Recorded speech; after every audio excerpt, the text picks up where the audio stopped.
Hello, welcome to Code Jogging. In this video, we are going to look at functions in Compose UI. Functions in Compose UI are at times called composable function. It allows us to create a component that can be reused in our project. And the component I'm talking about is the UI component. So we are going to create login and a registration form. That's a simple login and registration forms. And then we are going to look at how to use it in our project, because functions created in Compose UI can be reusable, or it can be used in other activities or other classes. So let's create two functions here. So this one will be the login, and then this one will be the registration. Okay, so these two functions are the normal functions in Kotlin. So we are going to convert these functions into composable function. For us to do that, first we have to add the annotated composable. Okay, and then we have to add composable to the registration here. So now we've converted our function into composable function, but there are some syntax that we need to follow. Let's put the cursor on it and then read. It's telling us that a function must begin with a capital letter. That's a composable function must begin with a capital letter. That was a composable function that returns a unit start with an uppercase letter. Yeah, so we can click on the change here and then we do that, or we can do it manually. Okay, so now we are good to go. We can then use our functions here in our main project, and bear in mind that though we've created these functions, if you don't call it inside here, then when you run our app, let's run it, these functions won't work. No matter how we create a unique UI in each of the functions, nothing will show in our app. So first we are going to call the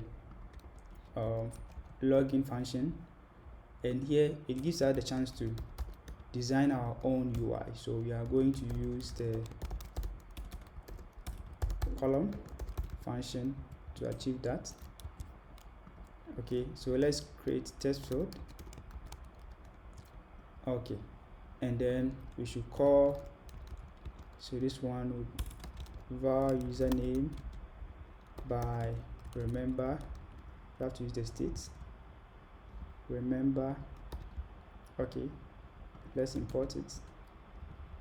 And then mutable state of,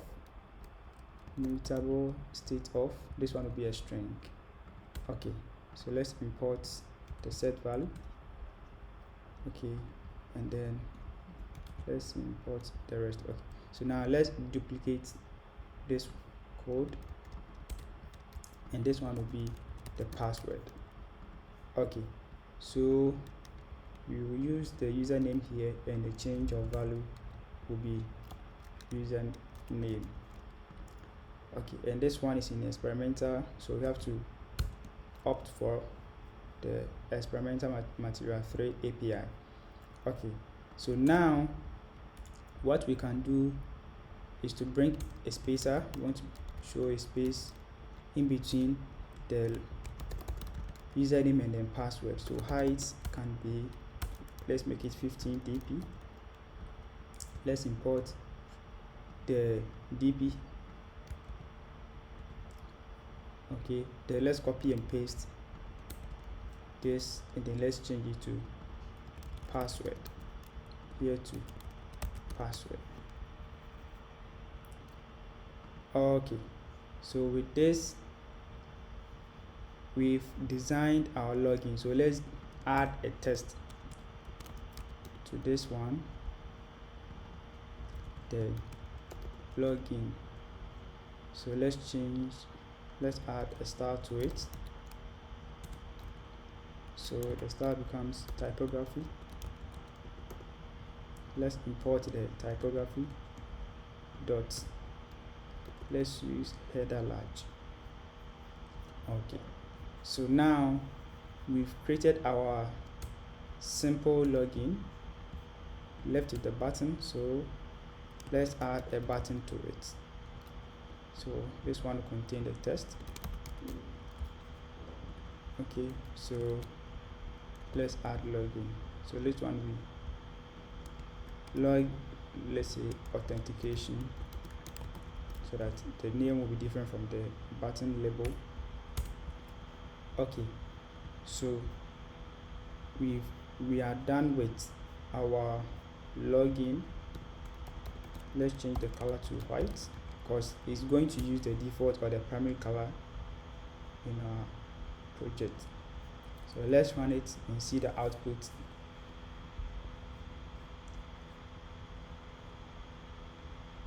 Okay, so now we've designed our login. Okay, so now this is the login form that we have. Let's also design a form for registration. So let's call the registration, and we can use the column modifier, then width. Okay, then we are going to use registration. The registration also takes login, takes the username, email, and then password. So we are going to have var username by remember, then we call the mutable state of this one is a string, then var email address by remember mutable state of that email, var password by remember then mutable state of password. And now we are done. Let's create our header, that's test. This one will be registration, or create new account. Okay, and then we will call our test field.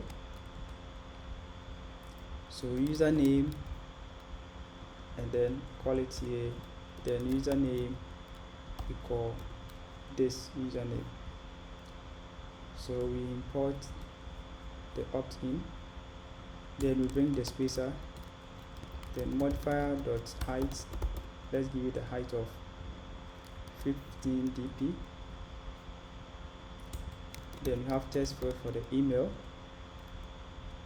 and then we assign the email value to this input. Then we bring another spacer, then modifier dot height, then 15 dp. Then we have test field, then we have password, then password equals this. Then lastly, we should bring another spacer again, and then give it height, then we give it 10 dp. Okay, then we add our button to it, then we add our label, that's test, then we add a button to create. Okay, so now let's check the code again. Okay, now let's check whether you've called the registration function here in our main function. So that's on create function. Now let's run the code again.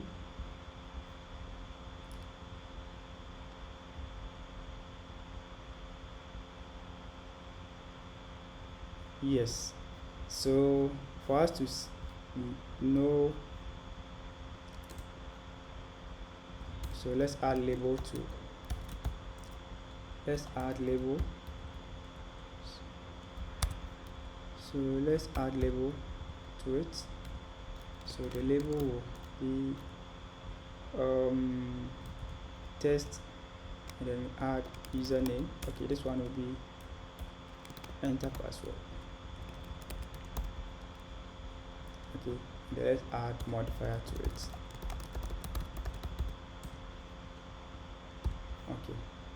So let's add modifier and the label to the email. So modifier and the label,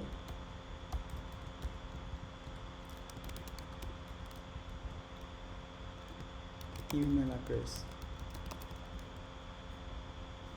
So this one will enter email address, and then here will be modifier and then label test, then we have enter username. Okay, so let's do the same thing for the login. So we have modifier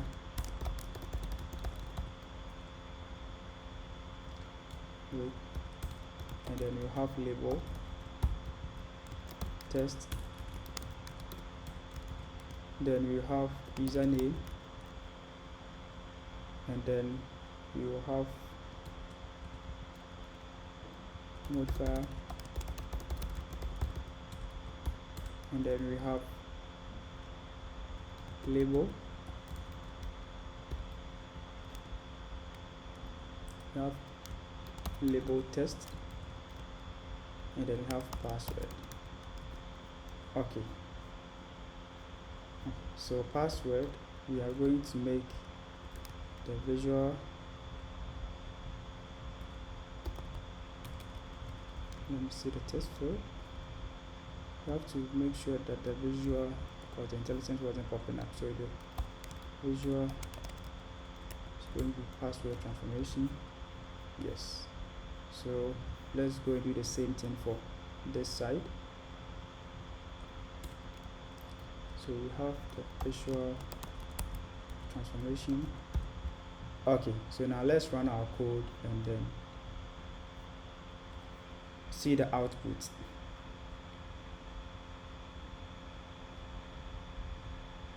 Okay, so now we have our forms. Let's add a modifier to, so padding horizontal will have 10 dp, and then vertical will have 20 dp. We are adding or surrounding the form with a space, and then we should change the create button color to white, color white. Okay, so now let's run it.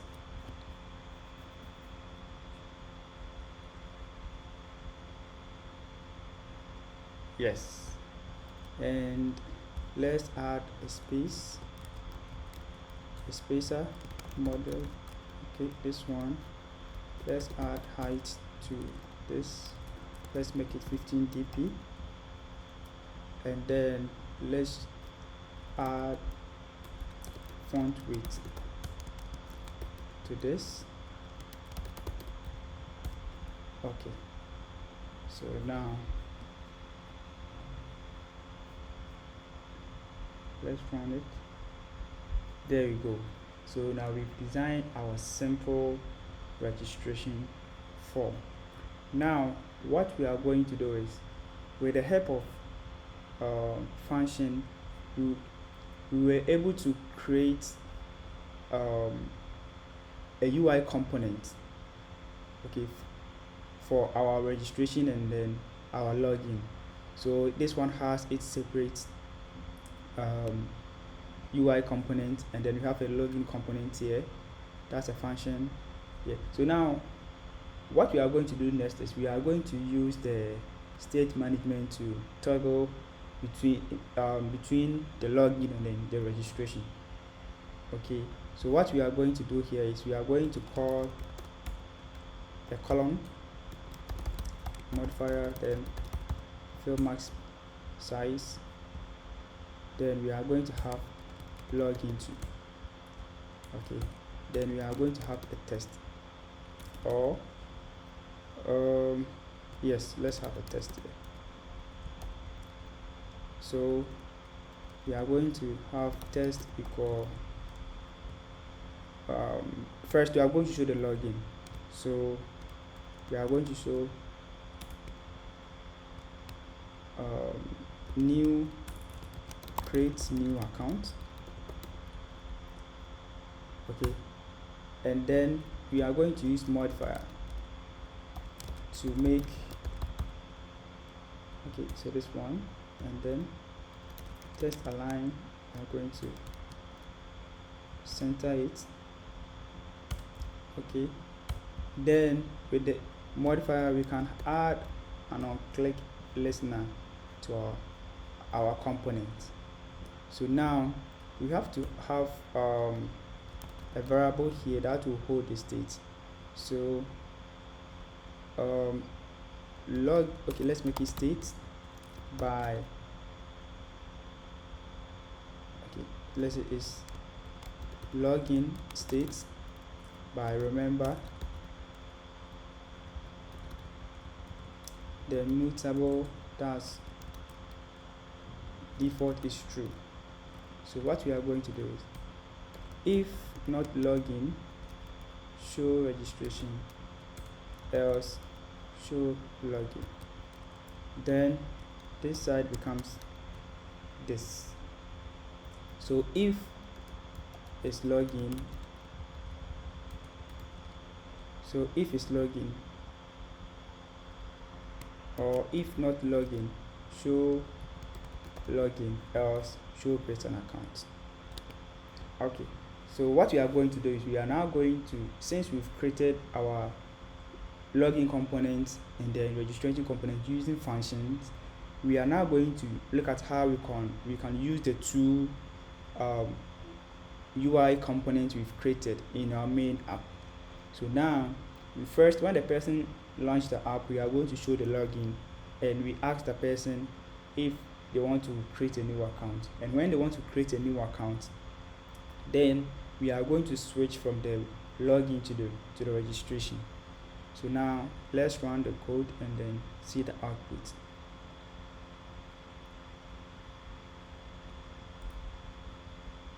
Okay, so now we have login here, and then we can click on this one to change this. So now we have create account, and then we can still go back to the login. Okay, and one advantage of using composable function is anytime you use the state, that's the mutable state, it refreshes the entire function. So in case you write all your code in one function and you keep on updating a variable or a mutable state variable, it means that you are refreshing the entire app, which it will slow your app performance down. So for it to prevent from getting yourself into such trouble, it's advisable to move all your components or create a unique component for each of the UI that you have. So now we could have written all the code inside the main function, that's inside this one. But let's see, if we could have done that, it means that anytime we are updating this username, we are refreshing the entire app. And if anytime we are updating the email address and the password here, we are refreshing the entire app. But here, because we've created a function for it, all the UI update or the recomposable updates that will happen stays in this function only. It doesn't affect the entire app. So that's one of the advantage you will get when you start. So this is how we can use functions in Compose UI. In case you have any question, you can leave it at the comment section, and then we will respond to it as soon as we receive it. And in case you have any suggestions, you can reach out to us through the channel email, and we will respond to it as soon as we receive it. Thank you for watching this video. See you in our next video. Bye bye.